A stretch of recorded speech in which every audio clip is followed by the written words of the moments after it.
Buenos días, tardes o noches, de acuerdo a la hora que nos estén ustedes escuchando. El día de hoy vengo casi como mero espectador. ¿Por qué?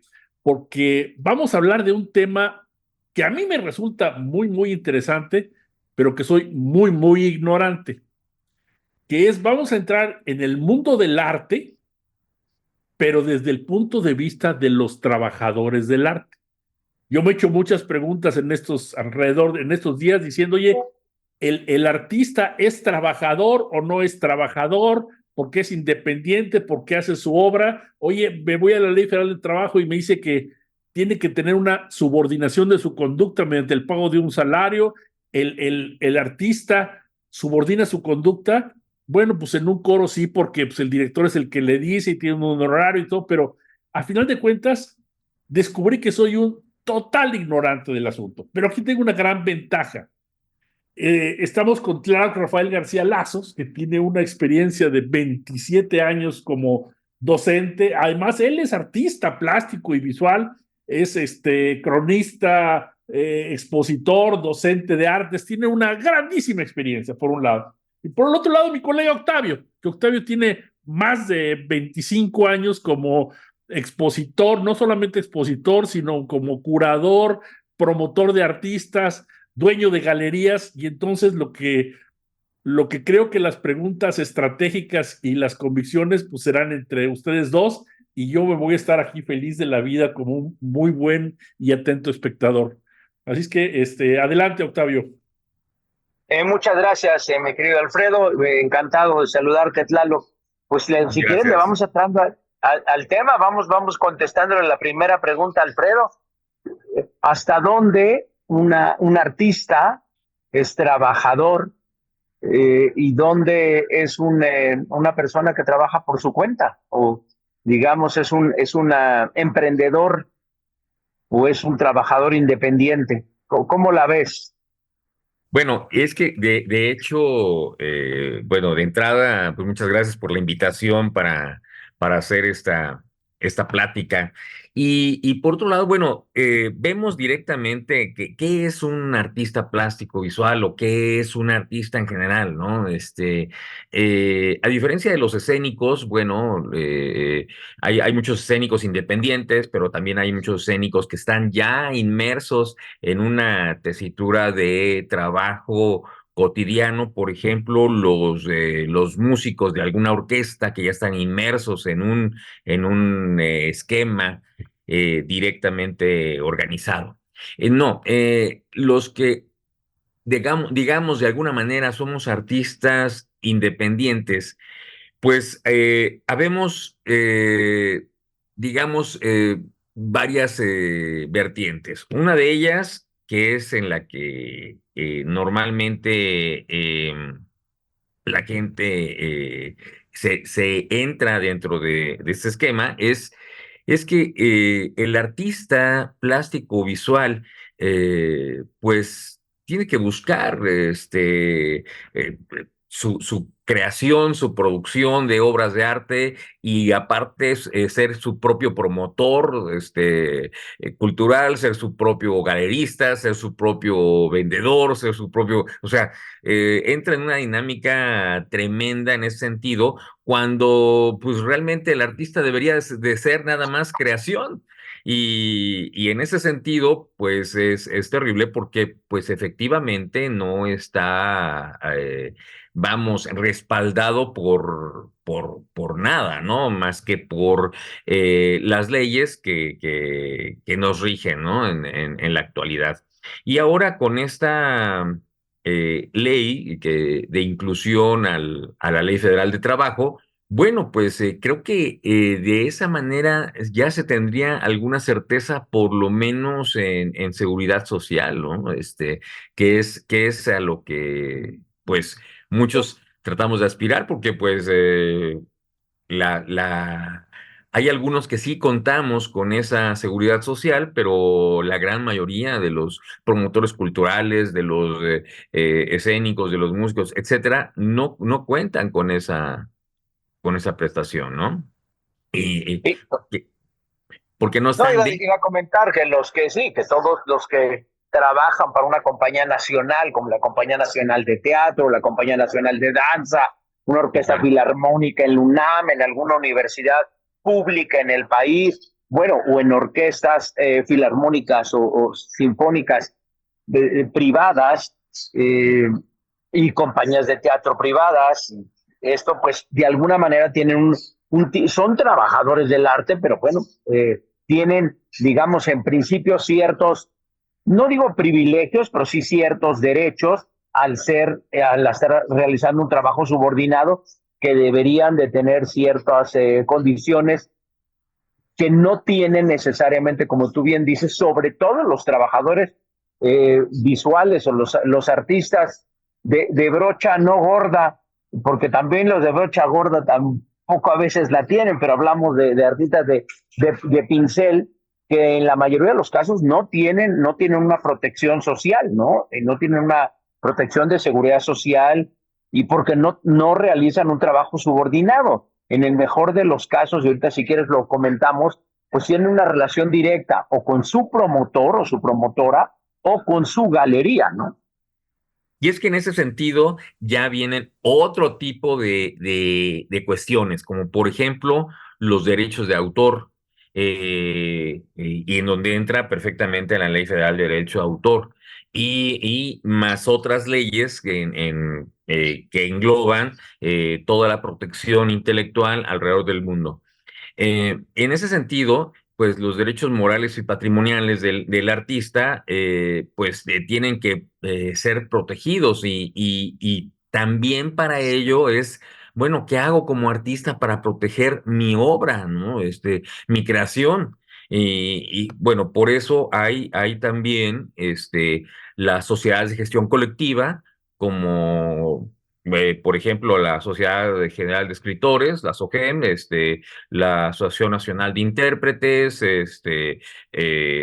y dentro de los artistas plásticos y visuales, la Sociedad Mexicana de Autores de las Artes Plásticas.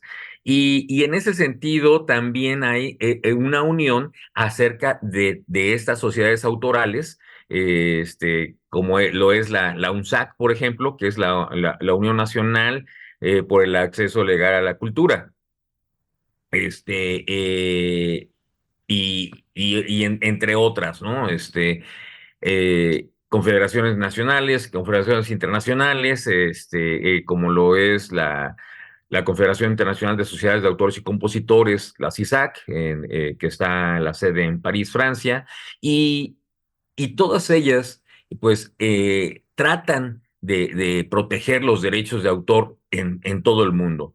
Y digo así, directo, tratan, aunque en muchos aspectos, en muchos países ya se protegen de forma directa, pero porque siempre, a pesar de las leyes, a pesar de todo esto, pues son violentados los derechos morales y patrimoniales, ¿no? Incluso aquí en nuestro país, por algunas autoridades en donde cambian arbitrariamente una escultura de lugar, una escultura pública, o lo más terrible, destruyen una pintura mural, ¿no? Que eso es espantoso, ¿no? O por cuestiones de ideología, quieren quitar una escultura pública, que ya no les favorece por cuestión ideológica el tener ahí a un cierto personaje, ¿no? Entonces, todo esto, pues, viene a maltratar de alguna manera al artista y tenemos que echar mano de todas esas leyes de protección intelectual.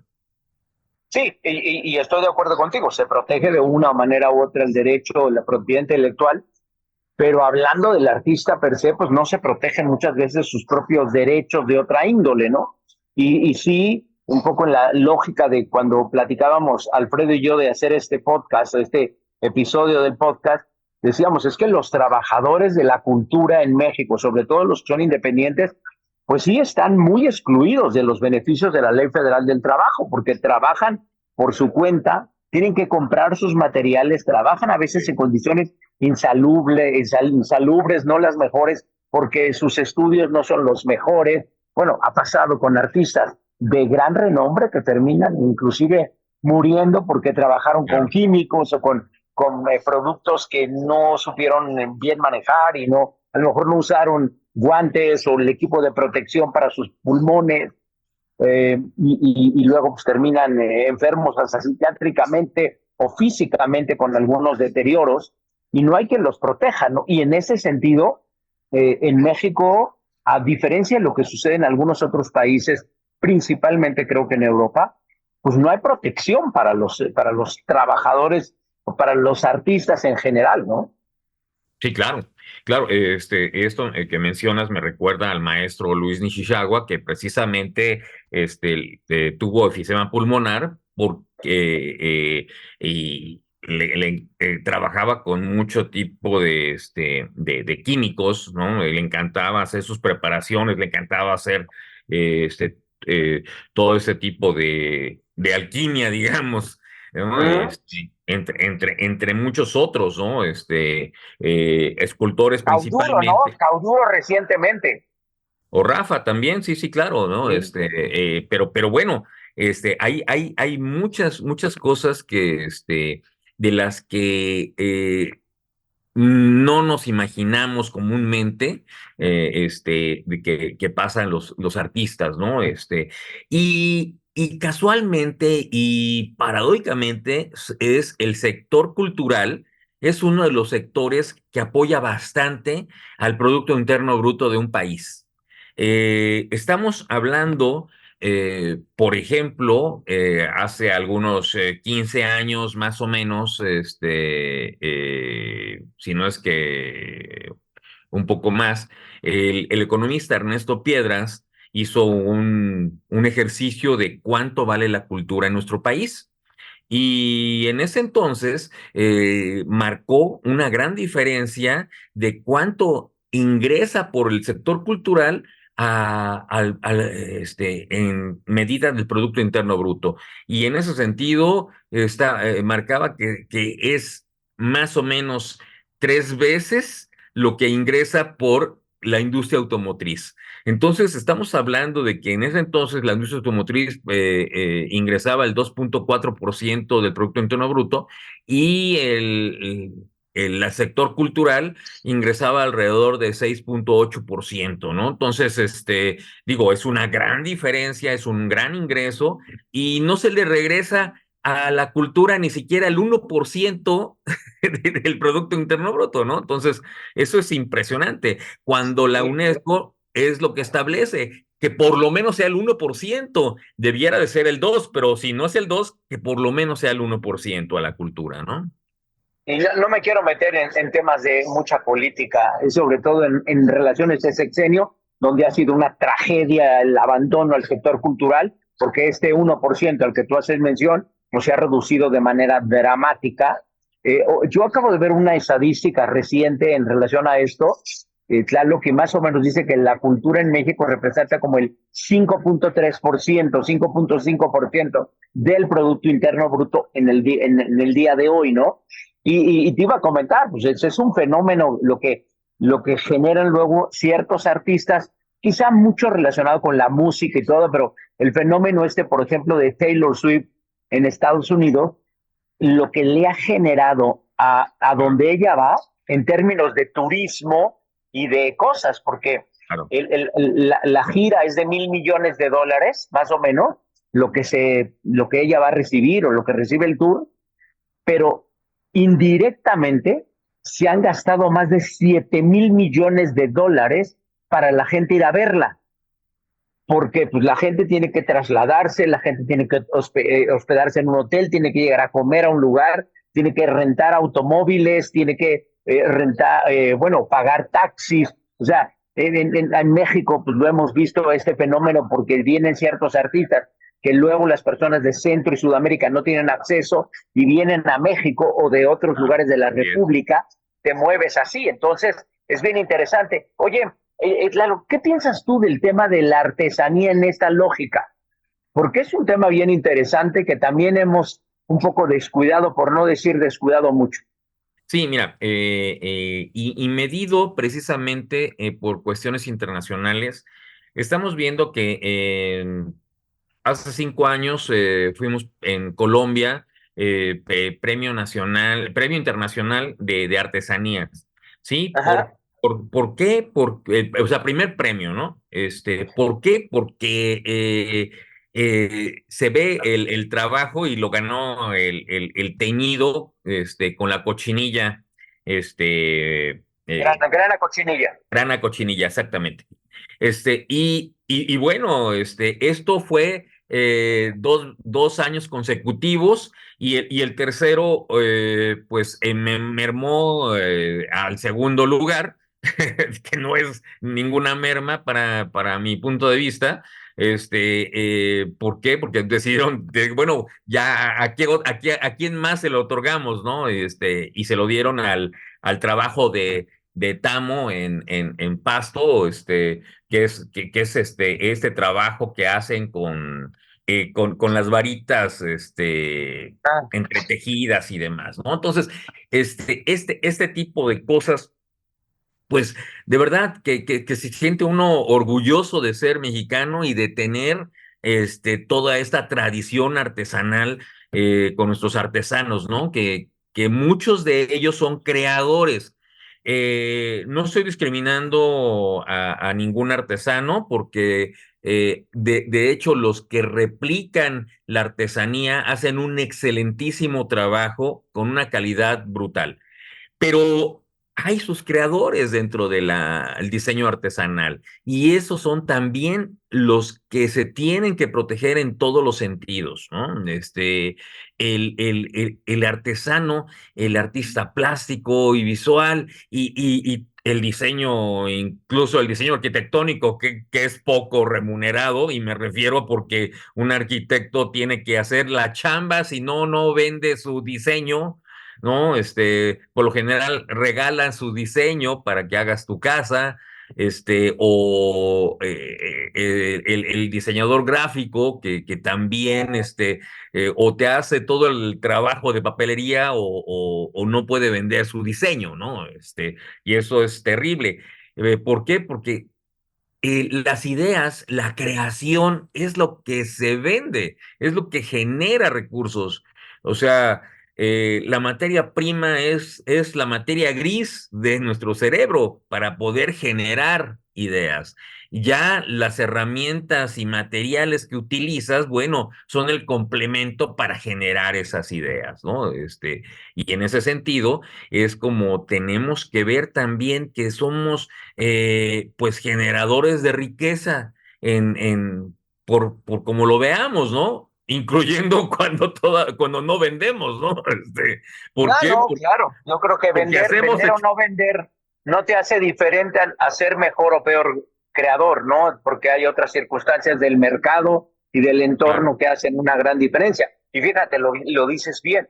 Yo creo que en México, pues, por ejemplo, en el caso de los artesanos, con excepción del programa que tiene Banco Nacional de México, tenía Banco Nacional de México, Fomento Cultural Banamex, de grandes creadores, de grandes artesanos, grandes maestros artesanos.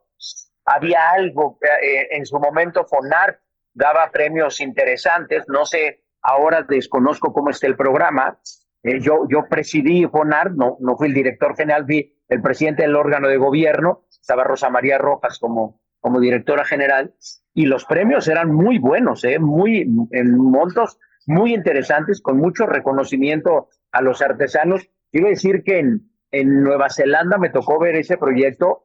Tú no sabes cómo protegen a sus grandes maestros artesanos de Nueva Zelanda, con un programa de becas permanentes, un ok, poco como se hacía aquí a través de Conaculta, bueno, de los programas estos de FONCA, ujú, de que se beneficia a los artistas un determinado tiempo para que sí. sigan produciendo y sigan haciendo lo que tienen que hacer, ¿no? Pero bueno, todavía nos hemos, con toda la capacidad cultural que tiene México, creo que nos hemos quedado muy atrás, ¿no? Sí, no se ha volteado a ver que realmente somos una potencia global en cuestión cultural. Y regresando a estos números de Producto Interno Bruto, pues vemos que quién tiene la delantera de Estados Unidos con esta captación de recursos por ese registro de impuestos y demás, que en donde se puede probar que tienen ellos la delantera. Después, en tercer lugar, estaba la Unión Europea, toda la Unión Europea, estamos hablando, imagínate, ¿no? De toda la riqueza y grandeza, como por ejemplo del Vaticano, que tiene obras de, híjole, un valor incalculable. Y el segundo lugar lo tiene México, ¿no? O sea, es impresionante que seamos la segunda potencia global referente al Producto Interno Bruto, la generación de riqueza, de lo que se puede comprobar. Cuando estás de acuerdo que la gran mayoría de los mexicanos tratamos de evadir impuestos de alguna manera, y espero que no me estén escuchando, pero Lolita, pero sí, efectivamente, ¿no? O sea, no hay un registro estricto, ¿no? Quien quiere o quien no puede, no se registra. No quiero que oye, pero te vamos a comprar, regístrate para que me des una factura o un recibo. No, yo no. Entonces, hay mucha gente que por miedo pierden ventas y demás, ¿no? Entonces, eh, Iba a decir que en México hay mucha informalidad en relación al arte.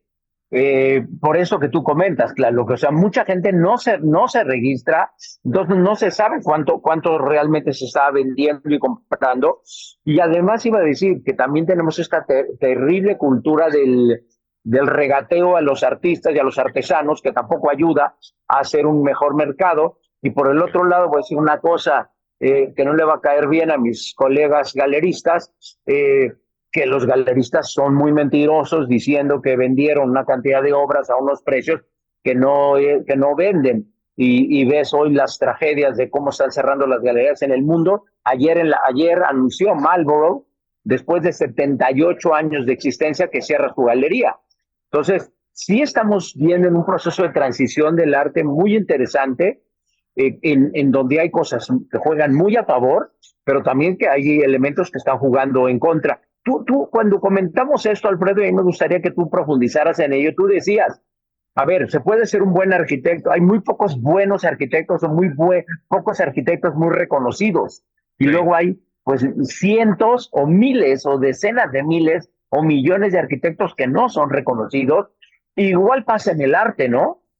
Sí, Esto yo claro. creo es un poquito como el box.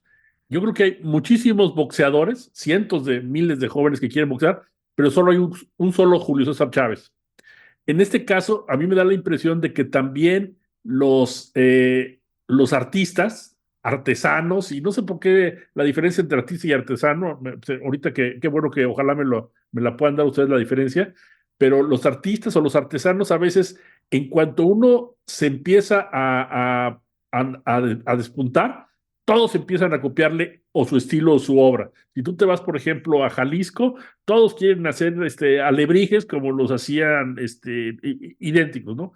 Yo Sí. conocí muy cercano el caso de Dai Wan Moon en Ajic, ahí cerca de Chapala, donde él les dijo a los artesanos yo les doy el diseño gratuito, háganmelo, yo se los compro más caro, y adentro de un año este diseño ya no sirve, es propiedad de ustedes, síganlo haciendo y vuélvanme a hacer ahora este otro nuevo diseño. Porque si seguimos haciendo exactamente las mismas obras de artesano año tras año, el público y el turista se cansa. Tenemos que ir cambiando, tenemos que ir poniendo diferentes tonalidades, diferentes formas. Y creo que les fue muy bien. Yo tengo algunas de esas. A mí me da la impresión de que muchas veces los artistas son como los taqueros de tacos al pastor, que si a un cuate le va bien, al otro de inmediato va a quererse poner uno junto, medio aunque sepa hacerlos. No sé qué opinan ustedes y sobre todo la diferencia entre artista y artesano. Me da la impresión de que cuando hablan de artesano, me están hablando como de un artista de segunda división.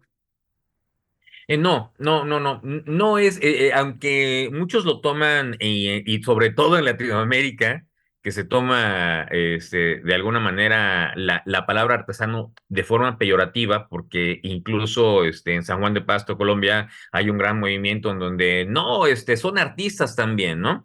Yo no le veo ninguna incongruencia en ello, puesto que no todos los artesanos son creadores. No todos los artesanos generan su propia artesanía. Me refiero a que copian las artesanías, copian precisamente todo ese tipo de cosas y las reproducen una, dos, tres, cuatro, 10, 100 veces, mil veces. Entonces, no hay una creación directa en cada uno de ellos, aunque sean únicas, porque están hechas a mano, ¿no? Ok. Eh, pero bueno, ese es desde mi punto de vista muy directo en ese sentido. O sea, que no Eh, son, que no son La originales. diferencia, no, la diferencia fundamental, Alfredo, o así se considera un poco por la UNESCO, es que el artesano trabaja con sistemas tradicionales. No necesariamente tiene que ver con su diseño, sino con la tradición. Es que respeta una tradición. Usa materiales de la tierra, usa materiales naturales, y eso es un artesano. Lo que pasa es que hoy muchos artesanos pues ya usan tintes químicos o usan telas que no son tejidas por ellos, pero hacen aplicaciones de artesanía en las mismas. Entonces, artesanía es que trabajes a partir de usos y costumbres, que en el caso de los es más que nada artistas esto. no aplica, ¿no? Sí, claro, es más que nada esto de usos y costumbres. Y bueno, es que muy bien lo mencionas, por ejemplo, ya los compañeros artesanos que hacen los amates, ya pocos son los que lo hacen a mano, ¿no? Ya utilizan serigrafía y nada más rellenan el amate, ¿no? Hacen la base de serigrafía en negro y nada más lo colorean y listo. No, creo que el excelente creador de amates, por ejemplo, es el que hace desde el papel amate, ¿no? Que corta la corteza, que está trabajando el soporte y aparte lo pinta. Entonces, bueno, ese es por un lado. Por otro lado, el artista plástico también llega a utilizar ahora ciertas cuestiones de tradición en los pueblos, ¿no? Por ejemplo, cuando hacemos un mosaico, como los que hacía O'Gorman, pues buscamos las piedras de colores en Tasco, por ejemplo, ¿no? Que hay muchas canteras de colores, verdes, rojas, amarillas, etcétera, y trabajamos con ellas en una obra, ¿no? O aquel, artista que utiliza un proceso de reproducción como la serigrafía y para hacer su propia obra, sus tirajes de su propia obra, ¿no? O los que hacemos, por ejemplo, grabado. A mí siempre me ha parecido el grabado, que es fabuloso, es formidable, pero es una reproducción, entonces se me hace un tanto artesanal, ¿no? Viéndolo al revés, ¿no? Que un artista se convierte en algunos momentos en artesano, ¿no? Y viceversa, ¿no? Entonces, bueno, Y bueno, y eh, además esto es lo que da accesibilidad del arte a mucha gente, que de otra manera no se tendría acceso, ¿no? por La supuesto, reproducción me refiero. por supuesto, ¿por qué? Porque las artes en general son la integración del ser humano y como tal, pues el ser humano, ya sea que le guste la música, la danza, el teatro, eh, las letras o las artes plásticas, ¿no? Creo que engloba todo eso el sensibilizar al ser humano. Y bueno, como ente sensible, pues tiene una facilidad de creación. Incluso me han tocado alumnos que llegan conmigo y me dicen, pero es que siempre he querido hacerlo, pero he tenido miedo porque no tengo la más mínima facilidad de ello y te sorprenden tremendamente cuando se avientan a hacer algo, ¿no? Entonces, de verdad que somos un pueblo muy rico en ese sentido, por lo humano que somos, porque aún con todos los cambios sociales, todavía tenemos ese arraigo de familia, ¿no? De que somos familia, ¿no? Ya en la ciudad tal vez hay más asilos, por ejemplo, pero en los pueblos, pues, ¿cómo vamos a dejar a nuestro abuelo, a nuestro padre a un asilo? Todavía no lo alcanzamos a visualizar de una manera positiva, ¿no?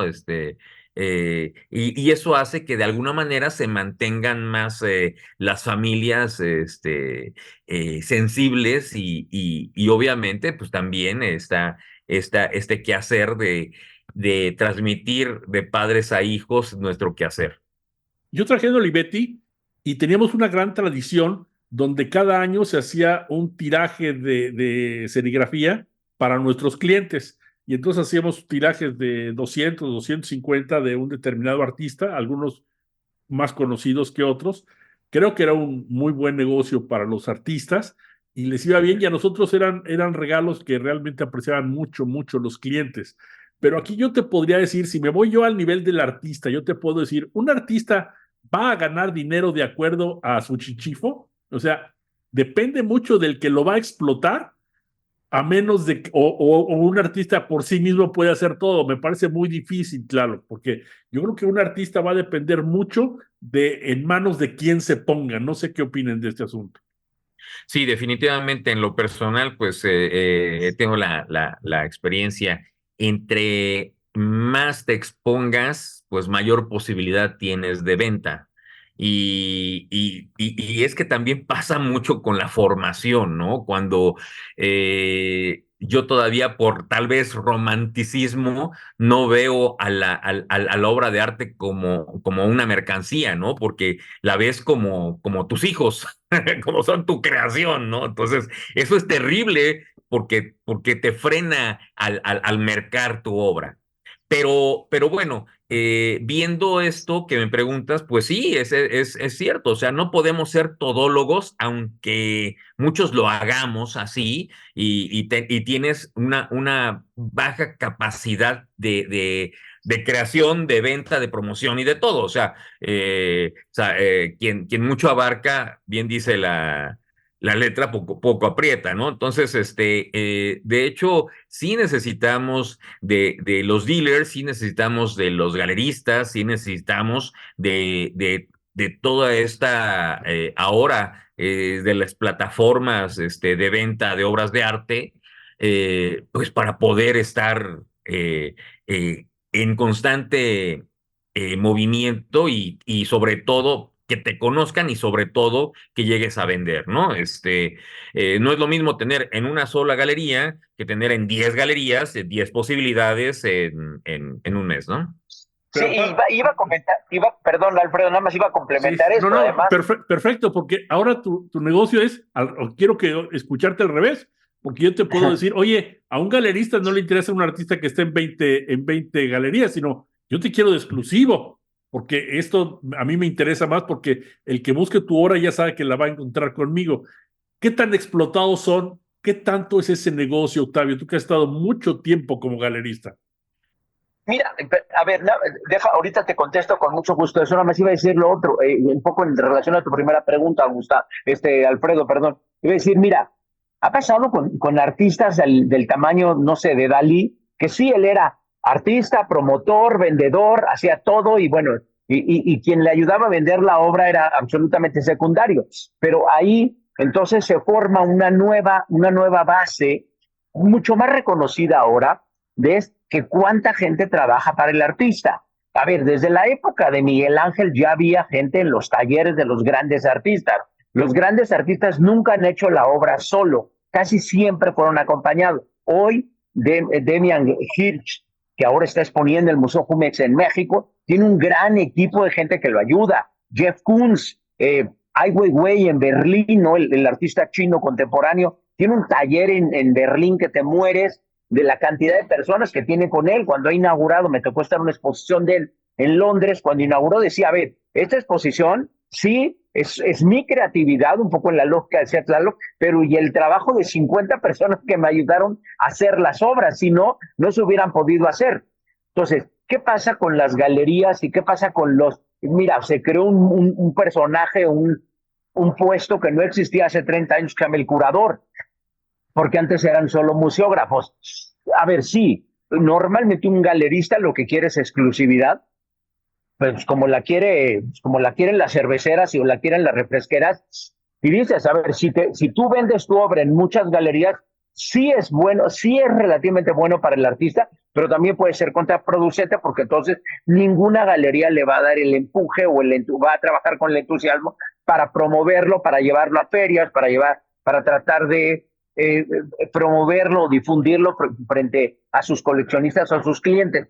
Pero yo entiendo también a los artistas que a veces dicen, oye, esta galería tiene a 12 artistas o a 20 artistas o a 8 artistas y le da y trabaja mucho con unos pocos y a los otros nos descuida mucho.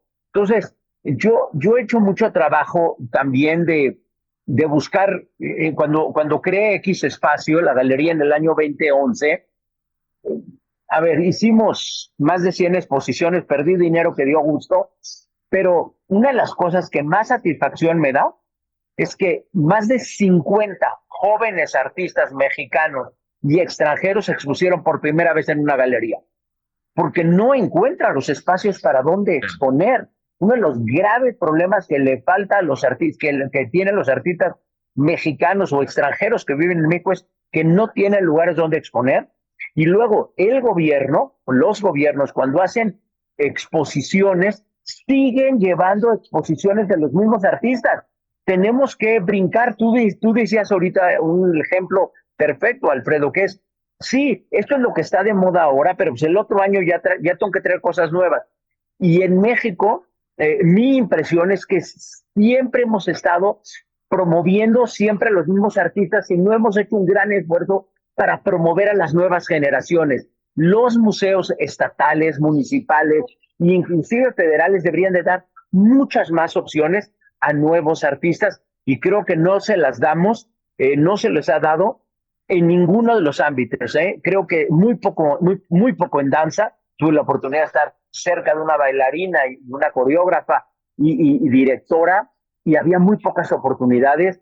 Hay pocas oportunidades para la gente de teatro, hay pocas oportunidades para los artistas plásticos, para exponer en los grandes museos en distintos lugares. Y entonces las opciones son las galerías, que por el otro, y paradójicamente, por un lado están creciendo muchas nuevas galerías y paradójicamente están desapareciendo también muchas galerías. Entonces, es un mercado difícil, es una relación de amor y odio entre el galerista y el artista, porque pues, el artista quiere más presencia y que le vendas mucho. Y yo diría, no hay ningún galerista que no quiera que eso pase, pero no necesariamente siempre podemos hacer eso. Y por ejemplo, las ferias de arte han subido de precio de manera descomunal. Y eso hace muy difícil poder presentar a artistas en ferias de arte a nivel mundial.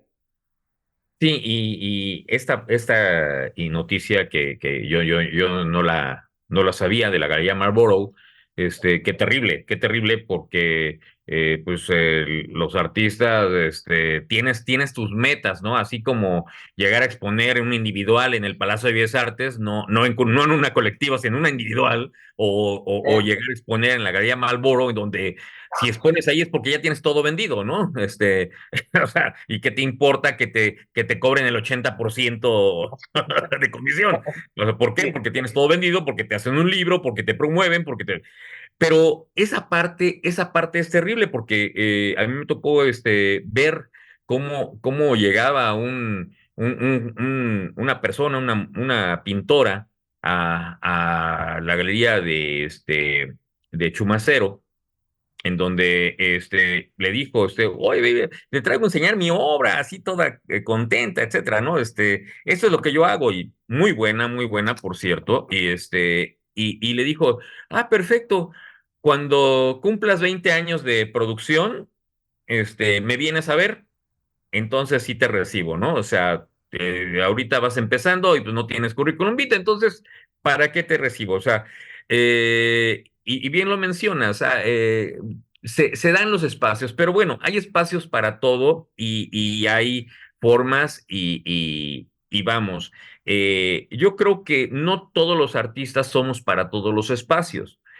Ajá. eh, porque también hay calidades, ¿no? Y están las modas en donde cualquier expresión pues es bienvenida, de acuerdo, completamente, pero también hay sus calidades dentro de esa expresión, ¿no? cien por Y, ciento y esto va de acuerdo no es que sea tan ortodoxo en la creación, en donde muchos somos puristas en decir, wow, que la técnica tiene que ser pura, tiene que ser así, tiene que ser asá, tiene que... No, sino que podemos integrar, doy una clase que es de experimentación plástica, y ahí vemos precisamente todo este tipo de cosas, ¿no? En donde utilizamos para generar escultura hasta cáscaras de frutas, ¿no? Entonces, es otra cosa completamente diferente, pero tiene que ser con calidad, tiene que ser con una real entrega de la creación, tiene que tener oficio,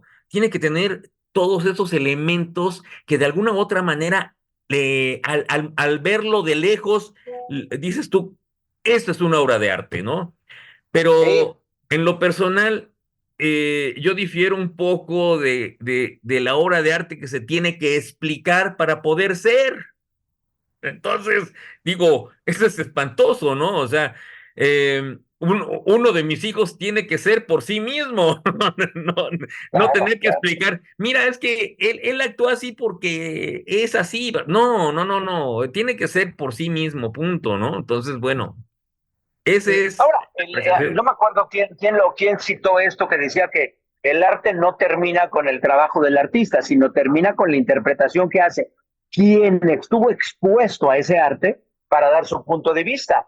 Porque yo siempre he dicho, no hay mejor arte que otro. Sí hay mejores calidades, como tú bien lo dices, claro, que sí hay una mejor diferencia en una obra de teatro, en una obra pictórica, en un mural, en una obra arquitectónica, pero también hay libre interpretación. Hay gente que le gusta mucho el puntillismo, o hay gente que le gusta la obra contemporánea, y hay gente que no le gusta y le parece desastroso, y yo creo que tenemos que respetar. Si quieres, mi querido Alfredo, vamos cerrando y vamos haciendo algunas conclusiones, ¿te parece? Ajá, me gustaría, Tlaloc, que nos dijeras, viendo al trabajador, al artista como trabajador, ¿qué tres cosas buenas dirías que hay y qué tres cosas te gustaría cambiar?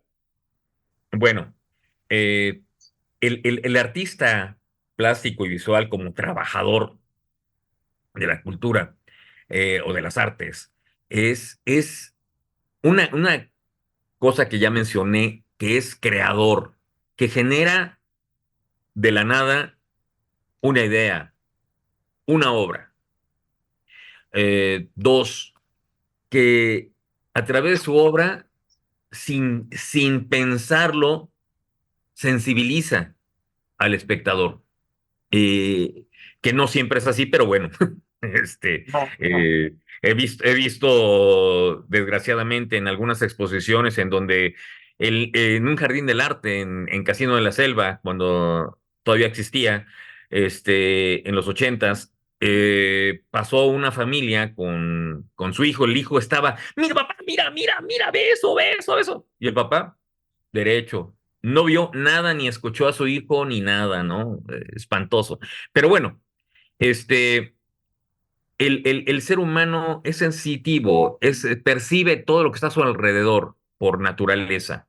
Y, y lo interesante del arte es que genera esa sensibilidad, ya sea que te encante una obra de arte o ya sea que te cause repulsión una obra de arte, pero te hace sentir, ¿no?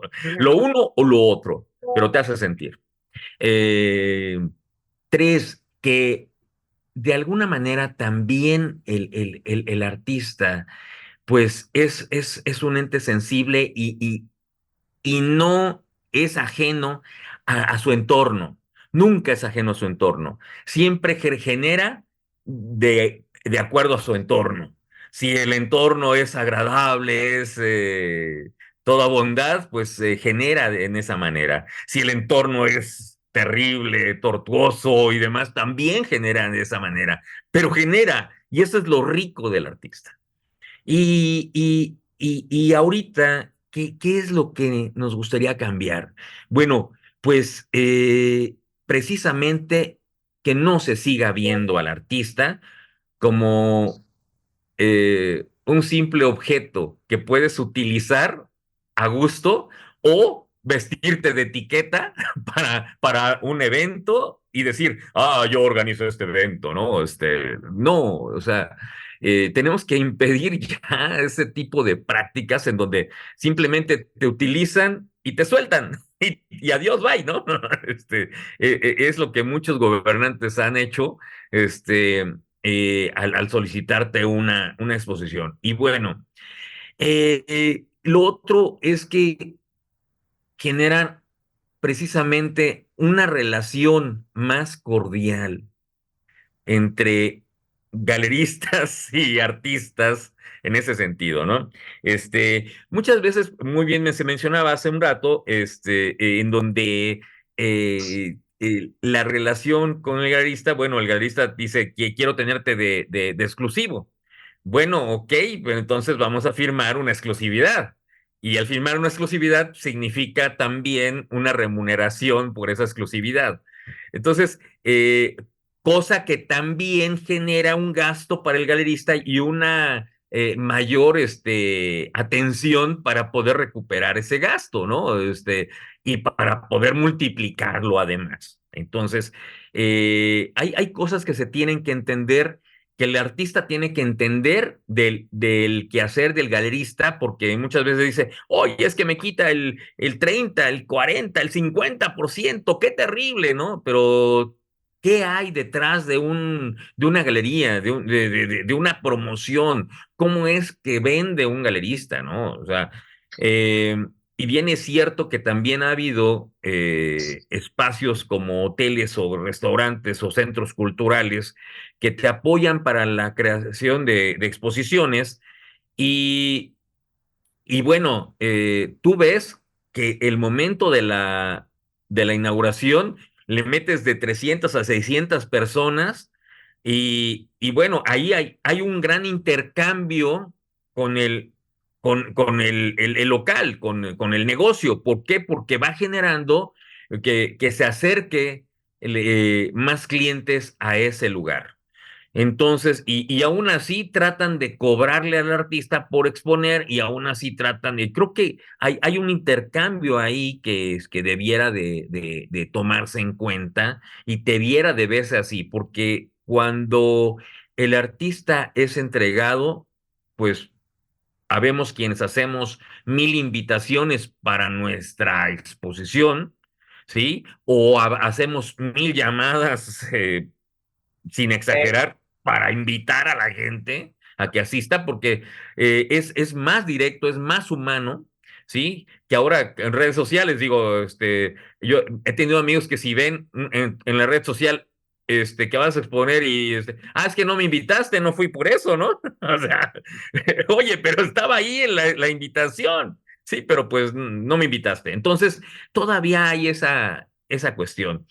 Y, y también los centros culturales, que esos son la gran mayoría, ¿sí?